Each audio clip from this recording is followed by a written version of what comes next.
ای د وخت غافل انسانه، دا په کومه لار روانې؟ دا په کومه لار روانې؟ دا په کوم رنګ کې رنګ شوی؟ دا لا څنګه مسلمانې؟ دا لا څرنګه انسانې؟ ته په دین محمدي جنتي د دې وخت جابر نظام له د یهودو هر اقدام له ته په مخ باندې سپیړی، ته یې مخې ته دیوالې. بس که پاسه را بیدار شه، نبوت دی په خطره کې، رسالت دی په خطره کې. دیمو دین ته سازشونه ډېر ګنده خیالونه راته ایښي دي، دامونه خواره کړي دي جالونه، ورسه قید مو دي فکرونه، د ړندو سترګو مزل دی چې په کومه لار مو بیایي ورپسې وروستو روان یو.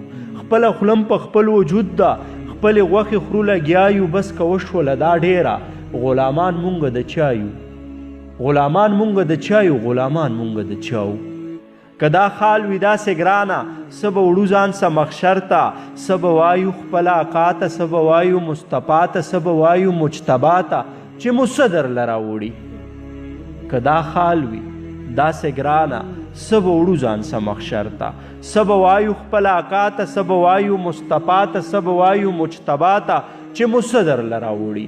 نم جامې په وینو سرې دي، نه مو سر چاله مات کړی، نه په مونږه چا مات کړی، نه په دین ستا جړېدلي، نه په ننګ ستا جنګېدلي، نه په تورو چا وخلي. بس په نوم مسلمانانو، بس د نوم مسلمانی وه.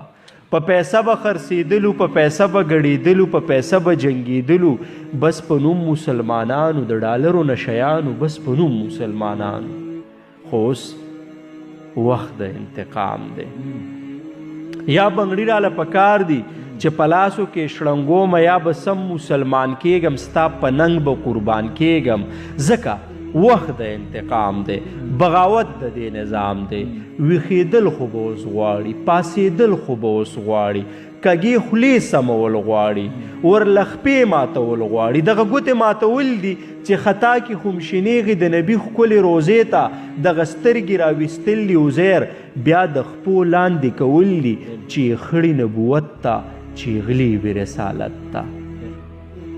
داسې اور پیدا کول دي چې هر اور ترې امان غواړي. داسې چغې ویستل دي چې پردې د غوږو وشلی. داسې مینه کول غواړي چې قربان شو له آقا نه، چې قربان شو مصطفی نه. دا جذبې مو وجودي شه، دا جذبې مو عملي شه. دا د حق ناره بلنده د چاړه د خولي زینت کا، کون له هم سماعت ورکا.